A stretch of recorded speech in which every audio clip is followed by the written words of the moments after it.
Eu só descobri a existência de Caieiá por acaso, enquanto pesquisava dados antigos para um projeto de faculdade sobre comunidades desaparecidas no interior do Brasil.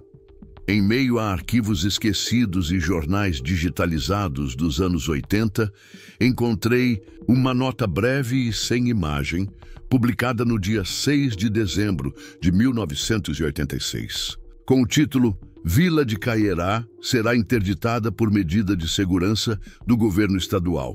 Nada mais. Sem explicações, sem fotos, sem depoimentos. Apenas isso. A vila seria lacrada por tempo indeterminado e todos os registros relacionados a ela remanejados. Aquilo soou estranho demais e, como todo bom curioso, decidi mergulhar no buraco. Mas quanto mais eu procurava, menos eu achava. Mapas atualizados não mostravam nada no ponto exato onde, segundo registros antigos, Caieiá ficava. Nenhum blog de viagem, fórum ou guia de trilha mencionava o nome. Era como se a vila tivesse sido apagada, não só fisicamente, mas da própria memória do país. Só que um detalhe me fez persistir. Uma cópia escaneada de um diário pertencente a um ex-militar aposentado que afirmava ter participado da operação de evacuação. Ele não citava diretamente o nome da vila, mas falava de um lugar que foi trancado como se escondesse uma praga, e dizia que nem os próprios soldados podiam saber o que estavam guardando. Aquilo acendeu algo em mim. Passei dias cruzando coordenadas antigas com imagens de satélite, sobrepondo arquivos e comparando o relevo até identificar uma mancha retangular no meio da vegetação densa, numa região esquecida entre Minas Gerais e Espírito Santo. Peguei o carro com o pretexto de uma viagem acadêmica, levando apenas o essencial: lanterna, água, caderno de anotações, um GPS offline e um velho mapa militar que consegui num sebo. A estrada de terra que me levou até a borda da mata era estreita, irregular e desaparecia a cada curva, como se me empurrasse para longe do que eu estava prestes a encontrar. Estacionei quando não dava mais para seguir com o carro e continuei, a pé. No caminho, percebi que o silêncio era absoluto, nenhum pássaro, nenhum inseto, somente o som abafado dos meus próprios passos. Após quase 2 horas de caminhada, o mato se abriu e lá estava, um muro de concreto de quase 3 metros de altura, coberto de musgo e vegetação. No centro, um portão de ferro com uma placa corroída, onde ainda se podia ler as palavras Acesso proibido, área de interesse do governo federal, Lei 7.862, 86. Tentei lembrar que lei era essa, mas nunca ouvi falar. Era como se tivesse sido criada só para aquilo. O portão não estava trancado. Com um pouco de esforço consegui empurrá-lo e entrei. Do outro lado, o ar parecia outro, mais úmido, mais denso, mais antigo. Caminhei por uma estrada de paralelepípedos coberta de raízes até que as árvores se abriram completamente e Caieiá surgiu à minha frente. Uma vila inteira, congelada, no tempo. Casas de madeira com telhados afundados, postes tortos com lâmpadas quebradas, uma praça central com o que restava de um coreto e uma igreja de pedra escurecida pela chuva e pelo tempo. Era como caminhar por dentro de uma fotografia envelhecida.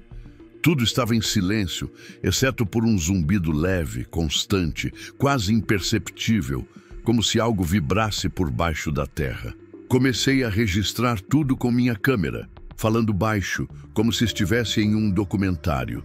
Mas a cada casa que passava, sentia que as janelas me olhavam. Elas estavam todas fechadas, com tábuas por dentro, como se alguém tivesse tentado impedir que algo saísse, e não o contrário. Entrei na primeira casa e senti o ar mais frio do que do lado de fora. Uma sala com móveis cobertos por lençóis, mas sem poeira. Uma mesa posta com talheres ainda alinhados. E no centro, uma fotografia emoldurada mostrando uma família sorridente, mas com os rostos borrados, Não por tempo, mas como se alguém tivesse passado o dedo sobre cada rosto com tinta preta. Ao tocar a moldura, ouvi um estalo no andar de cima. Subi devagar, degrau por degrau, com a lanterna tremendo na mão. O quarto estava vazio, mas sobre a cama havia um caderno. E nele, a primeira página dizia: se você entrou, não volte atrás. Eles sabem que você abriu. Segurei o caderno com as mãos trêmulas e virei lentamente as páginas, cada uma mais perturbadora que a anterior. Os escritos pareciam ter sido feitos por uma criança, letras grandes, tortas, com erros ortográficos, mas o conteúdo não era nada inocente. As frases repetiam ideias como: o padre não dorme mais, mamãe chorava quando o sino tocava de madrugada e os que entraram no poço não voltaram certos. Em uma das últimas páginas, um desenho feito a lápis mostrava figuras humanas com os olhos riscados e bocas costuradas, todas ajoelhadas diante de uma porta de ferro com correntes. No topo do desenho, a legenda: a entrada do fim. Fechei o caderno com força e desci apressado, sentindo a pressão do ar mudar ao meu redor. O silêncio parecia ter se tornado hostil, como se me empurrasse contra as paredes, tentando me expulsar dali. Do lado de fora, a luz natural havia diminuído, embora meu relógio indicasse que ainda era pouco depois das 3 da tarde. O céu parecia mais baixo, mais denso, como se uma tempestade estivesse se formando, mas não havia vento nem nuvens carregadas. Apenas uma luz acinzentada que tornava tudo mais opaco, como um filtro antigo de filme. Continuei andando pela vila, passando por casas iguais, todas com suas janelas lacradas e portas trancadas com tábuas. Até que encontrei algo diferente, uma casa de alvenaria, com o símbolo do governo federal ainda visível na parede externa. A antiga sede do posto de vigilância regional. A porta estava arrombada e o interior tomado por arquivos espalhados, gavetas abertas, pastas rasgadas e folhas amareladas. Passei mais de 1 hora revirando tudo, encontrando termos técnicos demais para serem entendidos rapidamente, mas anotei alguns nomes de código: Operação Caleidoscópio, Protocolo Asa Partida e, principalmente, Projeto Boca Morta. Essa última expressão se repetia várias vezes, especialmente em formulários de evacuação datados entre 3 e 5 de dezembro de 1986, assinados por oficiais de patentes diversas e carimbados com um selo em vermelho escuro que trazia a frase: classificado não duplicar. Em uma das gavetas trancadas, que consegui abrir com uma chave improvisada de metal, encontrei uma fita cassete identificada apenas como Dia Zero, Registro de Campo. Guardei a fita na mochila e decidi continuar explorando. Ao sair do posto, me deparei com um prédio mais alto, com uma cruz pendurada de cabeça para baixo sobre a porta. A antiga igreja. Não era a mesma da fotografia da matéria de 1986. Era mais antiga, feita de pedras irregulares, e seu estilo arquitetônico não combinava com nenhuma construção do interior mineiro ou capixaba. Ao entrar, percebi que o altar havia sido removido, dando lugar a um grande círculo entalhado no chão, preenchido por símbolos que eu não reconhecia, mas que remetiam a padrões geométricos repetitivos e formas semelhantes a olhos. Em cada ponto do círculo, uma vela derretida e uma fotografia queimada. No centro, um buraco quadrado, fundo, como a entrada de um poço. Um cheiro forte de enxofre e terra molhada vinha dali. Quando me aproximei, vi que havia escadas. E mais, marcas de mãos nas paredes internas, como se alguém tivesse tentado subir de volta com desespero. Não tive coragem de descer. Ao sair da igreja, notei pela primeira vez que o zumbido subterrâneo estava mais forte ali, como se a própria estrutura estivesse vibrando em sintonia com algo que ainda se mexia nas profundezas. Resolvi voltar ao posto de vigilância para ouvir a fita cassete. Encontrei um gravador antigo, limpei a poeira e inseri a fita. O áudio era baixo, com chiados constantes, mas dava para ouvir vozes. Primeiro, de um homem falando em tom nervoso. Caieiá não está vazia. Repito, a evacuação não removeu todos. Os que ficaram estão diferentes. Em seguida, uma voz feminina. O padre trancou o poço. Disse que era o último selo, mas algo respondeu de dentro. A gravação termina com sons abafados, um estalo metálico e o que parece ser uma gargalhada distorcida. Nesse momento, a luz do gravador piscou e apagou sozinha. A energia da vila, se é que ainda existia, parecia dançar em torno da minha presença. Então, pela primeira vez, ouvi algo vindo da floresta ao redor. Um som pesado, arrastado, como pés descalços pisando na terra molhada, e algo que me fez gelar até os ossos. Sinos. 3 toques. Espaçados, baixos, precisos. A vila queria ser lembrada, mas talvez também quisesse companhia. Me escondi dentro do posto de vigilância por mais de 1 hora, deitado atrás de um armário caído, tentando controlar a respiração enquanto ouvia, do lado de fora, os sinos tocarem mais 2 vezes em intervalos perfeitamente cronometrados, como se anunciassem um processo, uma contagem ou um despertar. A cada toque, um estalo ecoava na madeira das casas ao redor, como se estruturas velhas estivessem se rearrumando. Quando a vila finalmente silenciou de novo, me levantei devagar e saí do abrigo com a lanterna na mão. O céu já estava completamente tomado por uma escuridão densa, mas o relógio marcava apenas 17h12. Mesmo assim, uma neblina rasteira cobria o chão, subindo pelos degraus das casas e se arrastando pelos trilhos das ruas como dedos frios, tentando alcançar algo. Caminhei até a escola municipal, guiado por uma placa enferrujada quase caída. O prédio era simples, com 2 salas e uma biblioteca no fundo. Dentro, o cheiro de papel molhado e giz velho impregnava o ar. As carteiras ainda estavam dispostas, e no quadro, uma frase escrita com carvão substituindo o giz. Eles fingiram que salvavam, mas deixaram o selo quebrar. Em cima da mesa da professora havia uma lista de chamada com 12 nomes, todos riscados com tinta preta, exceto um, o último, Antônio C. Ao lado do nome, uma única palavra, ausente. Folheando cadernos abandonados nas mochilas, que ainda estavam penduradas, encontrei vários desenhos com padrões semelhantes, figuras pequenas, com olhos negros, em volta de um homem alto de batina segurando um livro. E sempre ao fundo, uma estrutura em forma de poço com garras saindo de dentro. Comecei a conectar as imagens com o que já havia descoberto e lembrei do termo anotado no relatório militar: Projeto Boca Morta.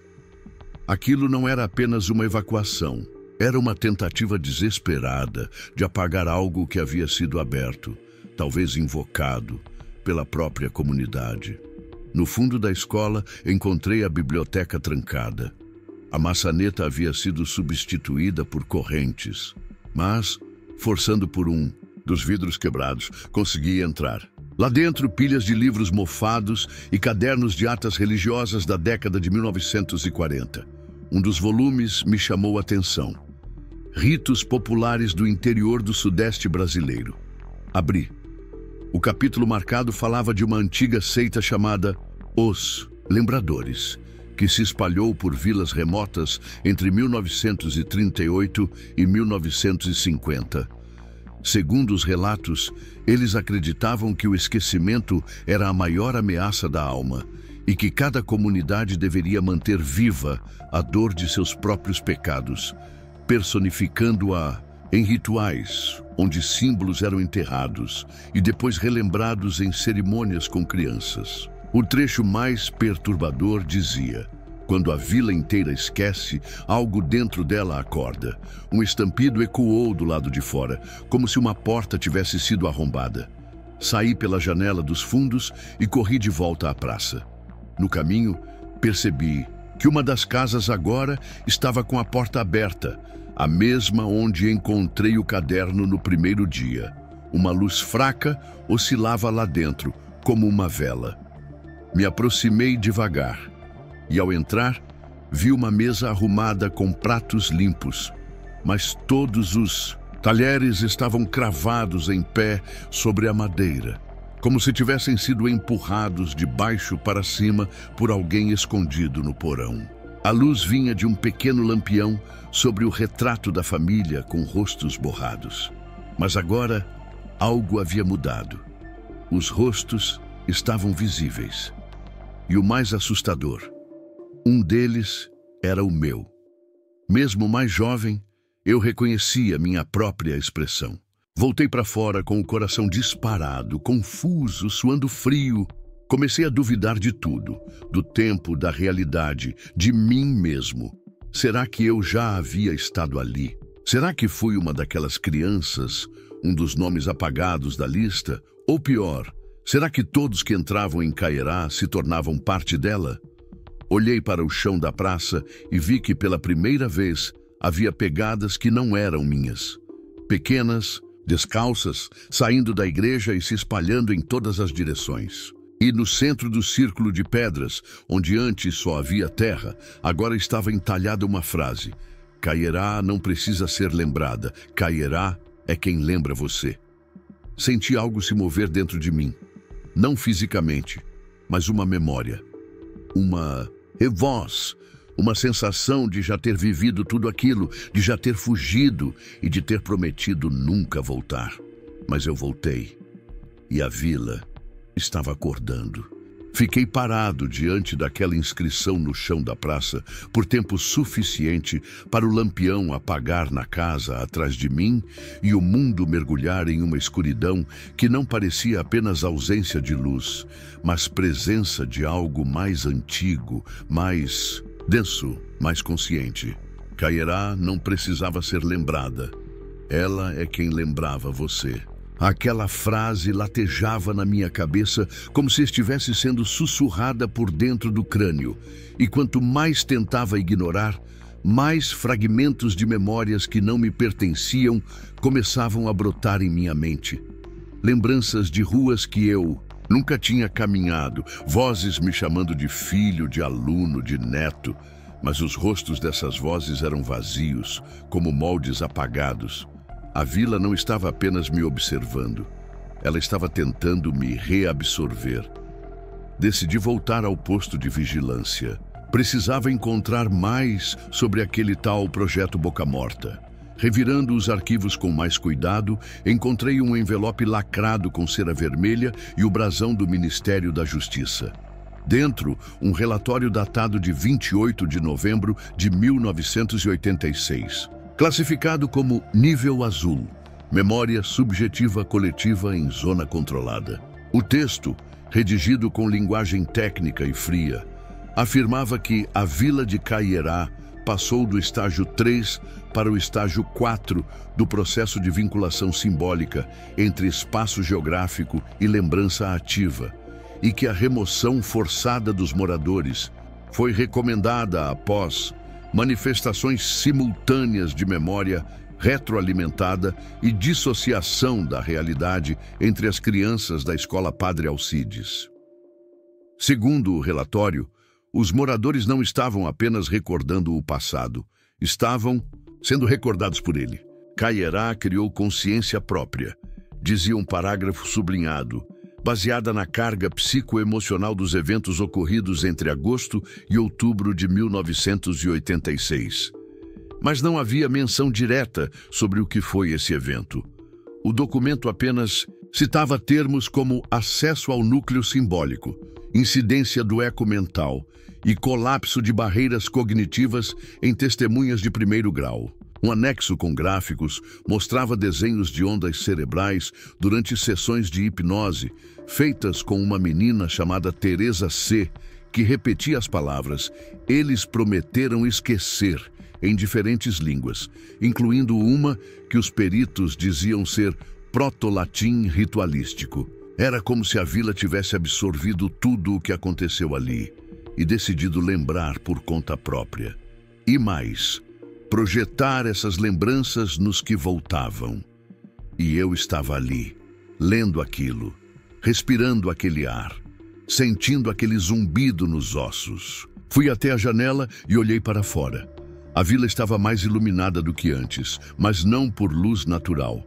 Algumas casas estavam com janelas acesas, embora eu não visse lâmpadas. Era uma claridade leitosa, flutuante, quase líquida, que preenchia os ambientes como neblina. E entre as sombras eu vi. Por um segundo, ou talvez mais, vi figuras andando pela rua. Crianças de uniformes antigos, adultos de roupas datadas, todos caminhando sem pressa, como se revivessem uma rotina que não sabiam estar morta. Um deles parou diante do posto e olhou direto para mim. O rosto era como um borrão, mas eu sabia que sorria. Recuei da janela e voltei à mesa. Precisava sair. Precisava entender se eu era o primeiro a voltar, ou só o primeiro a lembrar. Saí correndo pela rua, passando pela escola, pela igreja, pela praça, e notei algo apavorante. As pegadas no chão, antes escassas, agora estavam por toda parte. E vinham de todas as direções, pegadas infantis, pequenas, sempre descalças. Em frente à escola, havia uma fileira delas, alinhadas, como se crianças tivessem parado ali, esperando. A porta da igreja agora estava aberta. Entrei, mesmo sem querer. O círculo no chão estava reativado. Luz tênue vinha do poço no centro, e das paredes pendiam pedaços de roupa infantil, como uniformes escolares antigos. No altar, uma única cadeira de madeira vazia, virada para o fundo da igreja. E no banco diante dela uma pasta.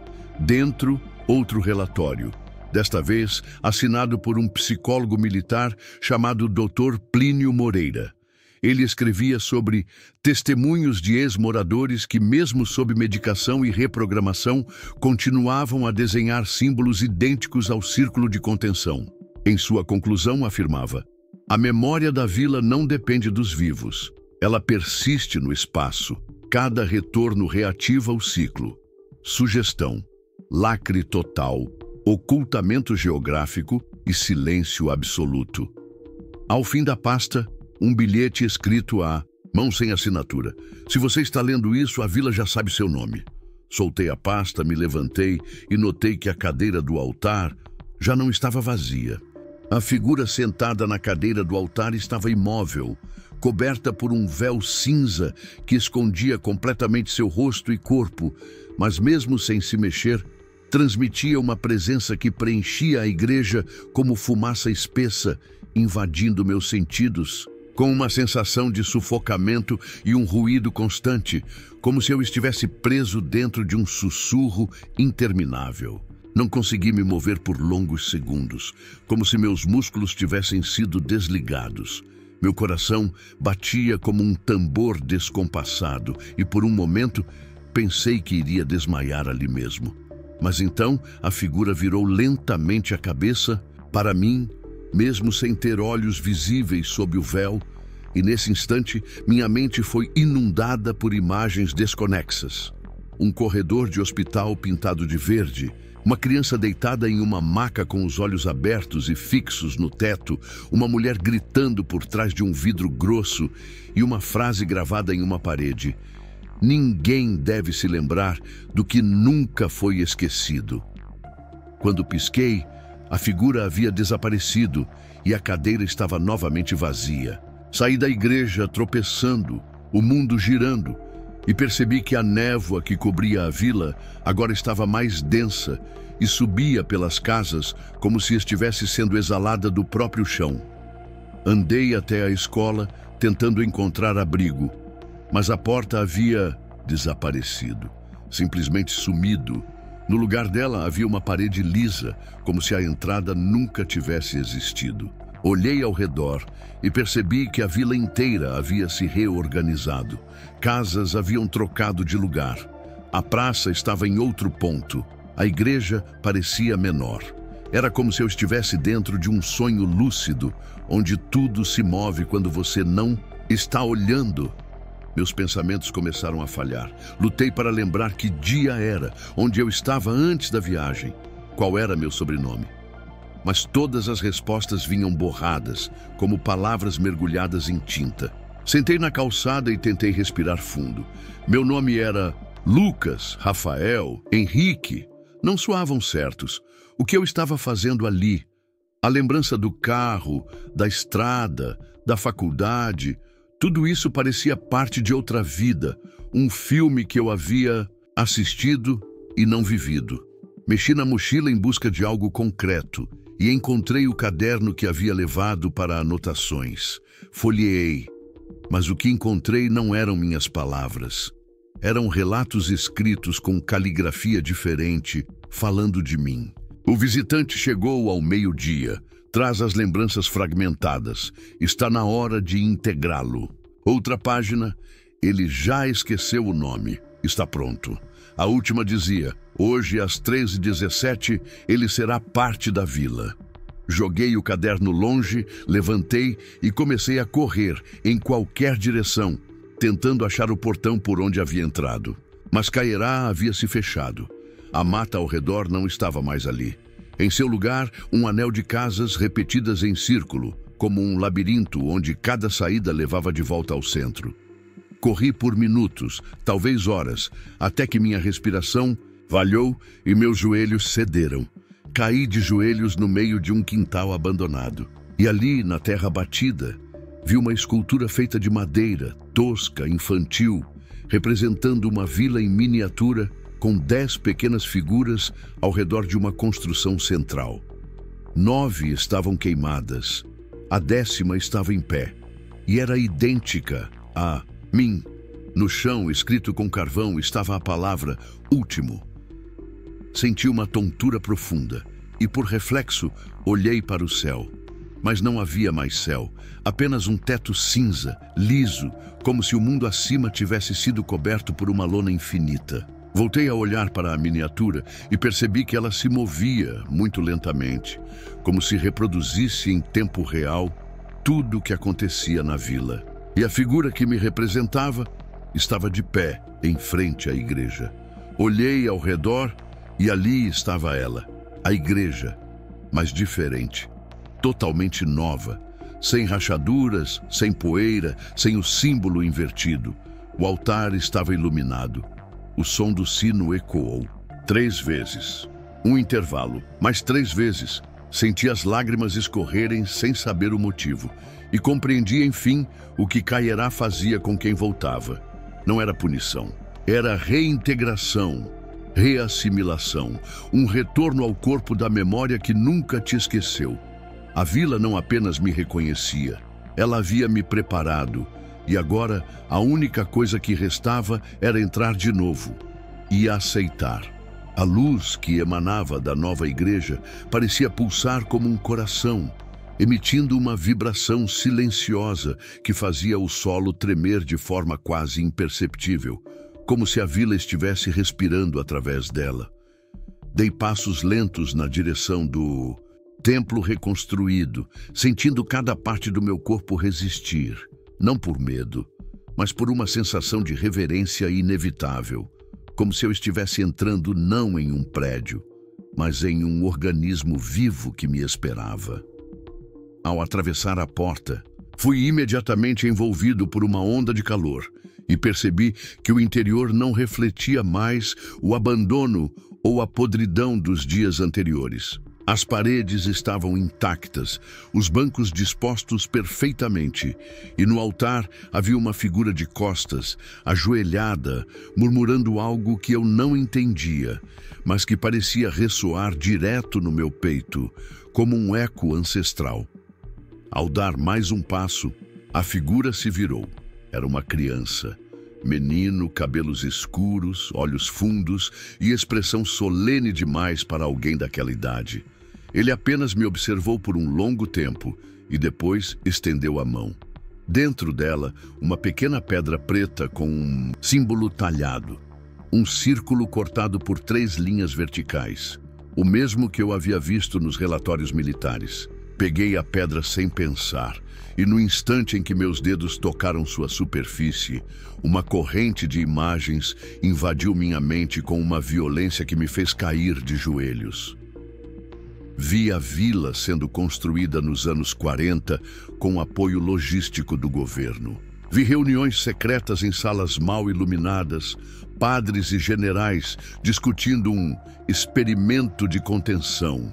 Vi crianças sendo treinadas para esquecer. Vi o ritual e vi o que havia sido enterrado ali. Não um corpo, não uma arma, mas um pensamento. Um conceito tão antigo, tão primitivo, que precisava ser trancado em forma simbólica dentro de um espaço físico e alimentado por lembranças. O esquecimento é a chave, disse a criança, com uma voz que não era infantil. Mas você se lembrou e agora ela acordou.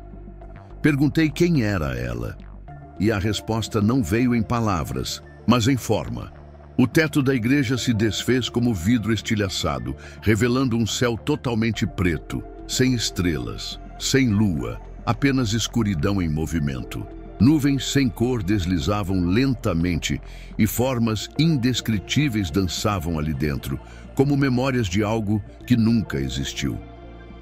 A vila não era um lugar, era uma prisão de tempo. Um campo de isolamento para uma entidade feita de lembranças distorcidas, traumas coletivos e silêncios forçados. Tudo o que o governo não podia controlar com armas ou leis, enterrava ali.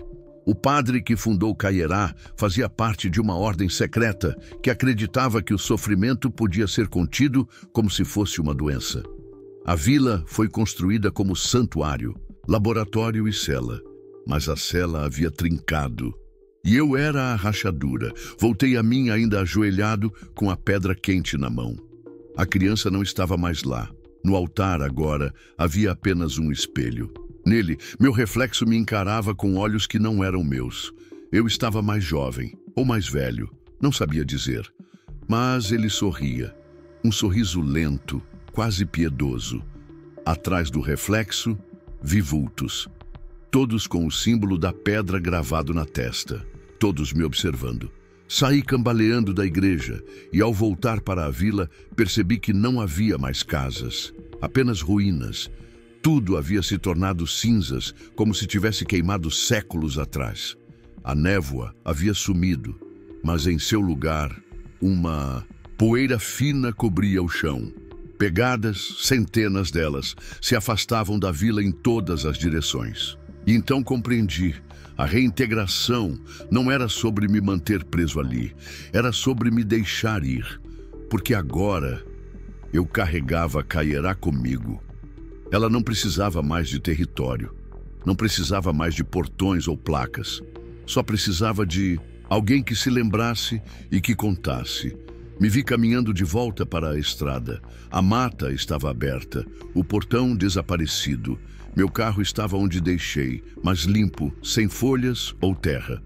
Como se tivesse sido estacionado há minutos. Entrei, liguei o motor e peguei a estrada sem olhar para trás. No espelho retrovisor, a vila não existia mais. Mas no porta-luvas, onde antes não havia nada, agora repousava o caderno. Aquele que eu havia jogado fora. E a última página estava em branco, exceto por uma frase escrita com minha letra. Se você chegou até aqui, é porque ela também quer lembrar de você.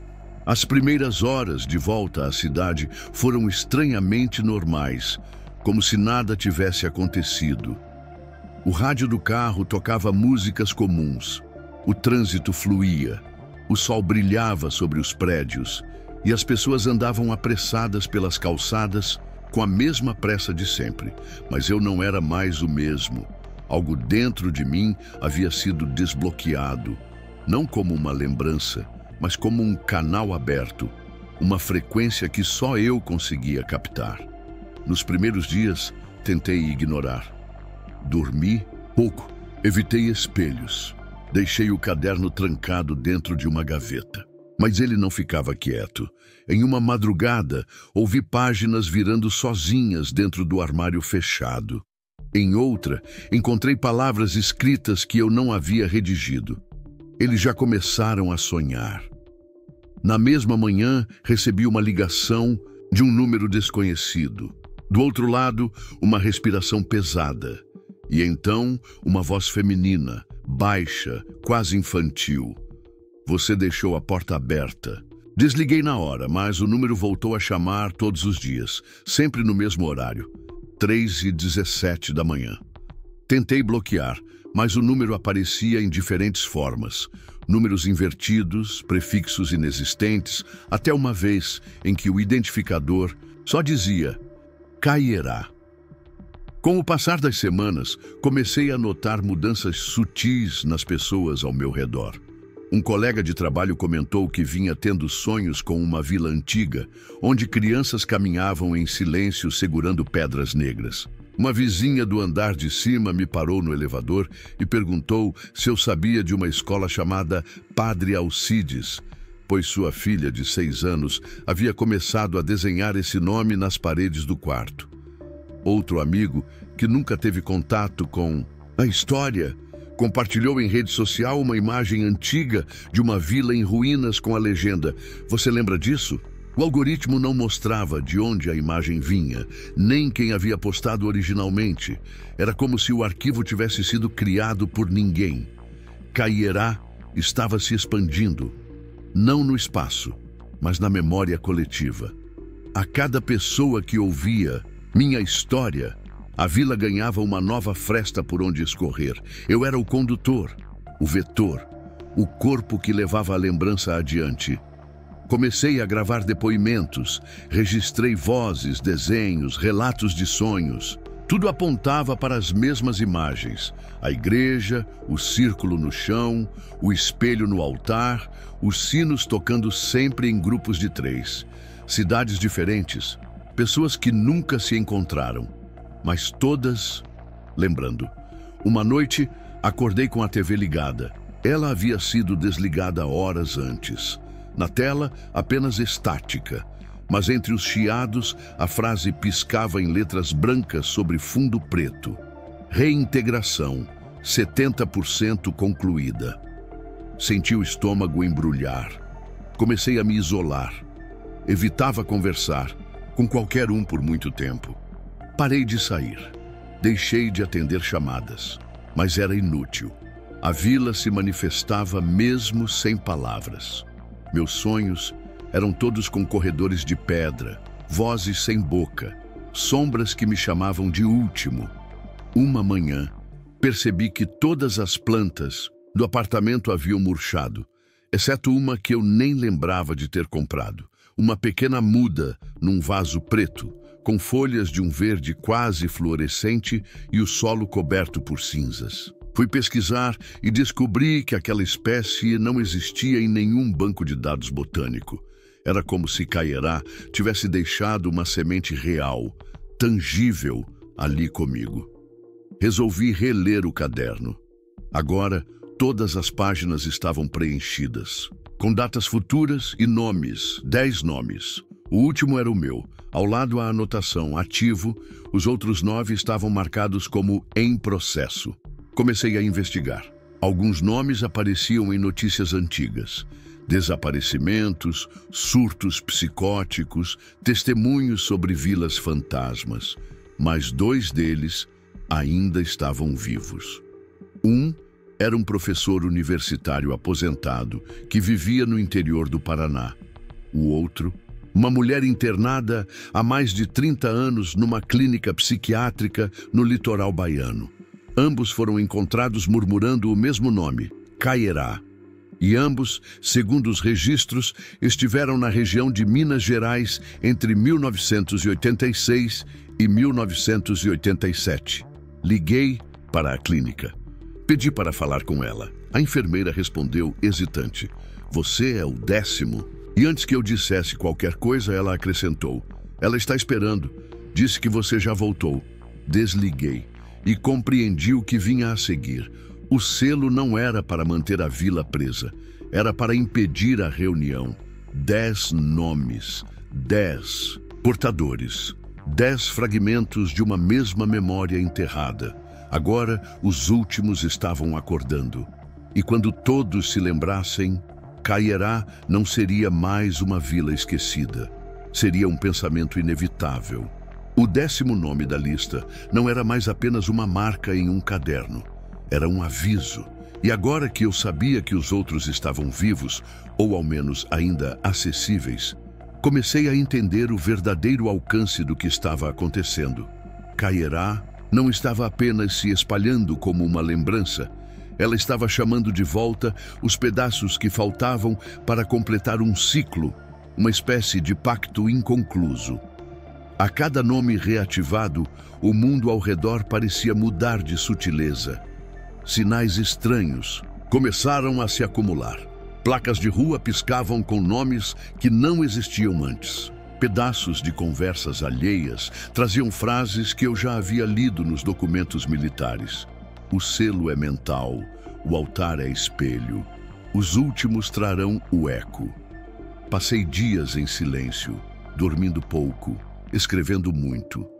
O caderno agora parecia escrever comigo. Às vezes eu acordava com páginas novas, preenchidas por relatos em primeira pessoa de outras vidas, outras vozes, como se Caierá estivesse usando minha mão para se relembrar.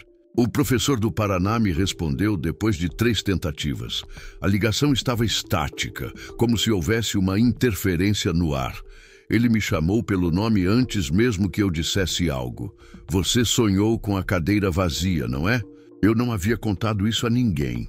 Ele então disse, quando todos nós nos sentarmos novamente, ela vai voltar. Perguntei quem era ela. Ele apenas sussurrou, o que nasce da culpa coletiva. Antes de desligar, ele pediu que eu fosse ao local onde tudo começou. Disse que a vila já não estava mais lá fisicamente, mas que ela saberia como se refazer se os 10 retornassem. Em paralelo, entrei em contato com a clínica onde a mulher estava internada. Me disseram que ela havia sido transferida 1 semana antes, mas não souberam dizer para onde. No sistema, seu status estava marcado como reintegrada, sem mais informações. Na mesma noite, sonhei com todos nós. 10 cadeiras em círculo, cada uma ocupada por uma criança com o rosto coberto por véu branco. No centro, o altar. E no topo, o espelho. Mas agora ele refletia a vila como ela era, viva, respirando, expandindo. Quando acordei, todos os espelhos da minha casa estavam cobertos por lençóis. Eu não havia feito isso. Acordei com uma notificação no celular. Um vídeo, sem remetente, sem nome. A miniatura era uma imagem aérea de um campo vazio em Minas Gerais. Mas algo me fez reconhecê-lo como o lugar exato onde ficava Caierá. Ao abrir o vídeo, vi uma figura caminhando sozinha pelo campo. Quando se virou para a câmera, era eu, mas mais velho, ou mais jovem. Ou talvez outro fragmento. O vídeo se apagou sozinho. No dia seguinte, 3 vizinhos do meu prédio se mudaram às pressas, deixando todos os móveis para trás.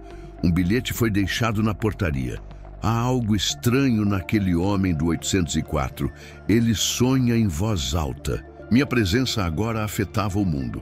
Era como se Caierá estivesse usando meu corpo para se infiltrar na realidade. Fui até o campo indicado no vídeo. Nada restava. Nenhuma construção, nenhum resquício. Mas o ar ali era denso, pesado, e o som do vento parecia ter eco próprio. Quando fechei os olhos, ouvi os sinos, 3 toques, depois 3 de novo, e então o som de cadeiras sendo arrastadas, uma risada infantil e uma voz familiar dizendo, o último sempre volta por vontade própria. Quando abri os olhos, havia um grupo de pessoas ao longe, parados em silêncio, 9 figuras, todas com véus, todas me esperando, e entendi que a reintegração não era um mito nem uma teoria, era um ritual que exigia presença. O 10º precisava ver, precisava lembrar, precisava aceitar. Comecei a andar até eles. A cada passo, o cenário ao redor oscilava. O céu trocava de cor, o chão parecia se inclinar, formas vinham à tona, como se a vila estivesse emergindo debaixo da terra, camada por camada, memória por memória. Uma das figuras tirou o véu. Era a criança da igreja. Mas agora, com olhos vazios e pele pálida, sorrindo como alguém que guarda um segredo antigo. Falta pouco. Quando cheguei ao centro do círculo, havia uma cadeira me esperando. Sentei. O tempo parou. O som desapareceu. E o espelho surgiu, flutuando diante de nós. Começou a brilhar. E no reflexo, vi todos os lugares onde contei essa história. Cada pessoa que ouviu. Cada comentário, cada pensamento, cada lembrança compartilhada. E então percebi. A vila nunca foi um lugar, sempre foi uma ideia. E agora que a ideia voltou, ela não pode mais ser desfeita. O espelho diante de nós começou a vibrar no ar como se fosse feito de água sólida. E cada onda refletida mostrava não apenas imagens, mas sensações. Medo, culpa, arrependimento, dor. Tudo condensado em visões rápidas que se sobrepunham, como folhas transparentes. Era como assistir à própria memória coletiva do que havia sido feito, visto, escondido e esquecido em Caieiá. As 9 figuras à minha volta permaneceram imóveis, mas algo em mim se agitou, como se um calor antigo estivesse começando a queimar lentamente sob a pele, tentando romper os limites do corpo para assumir forma. E então eu compreendi com uma clareza assustadora que nós não estávamos ali para lembrar. Estávamos ali para ser lembrados pela vila. Cada um de nós havia carregado um fragmento daquilo que ela precisava para se reerguer. Ela não queria voltar sozinha. Ela queria nos reconstituir primeiro. E quando isso acontecesse, ela voltaria através de nós, pelas nossas vozes, pelos nossos olhos, pelas histórias que contássemos, pelos pesadelos que semearíamos sem querer em todos que nos escutassem. O espelho se partiu no ar com um som seco e profundo, e uma fumaça escura se espalhou a partir dele, envolvendo o círculo das cadeiras como uma cortina. E nesse instante, tudo sumiu. Quando abri os olhos, estava deitado no chão da sala do meu apartamento. Não me lembrava de ter voltado. As luzes estavam apagadas, a porta entreaberta e o relógio marcava 3h17. A televisão estava ligada sozinha, passando um canal que não existia. Uma transmissão estática com sombras que se formavam e desapareciam no fundo. Uma dessas sombras, por um breve segundo, sorriu para mim com o meu próprio rosto. Levantei cambaleando, procurei o caderno, mas ele não estava mais onde deveria.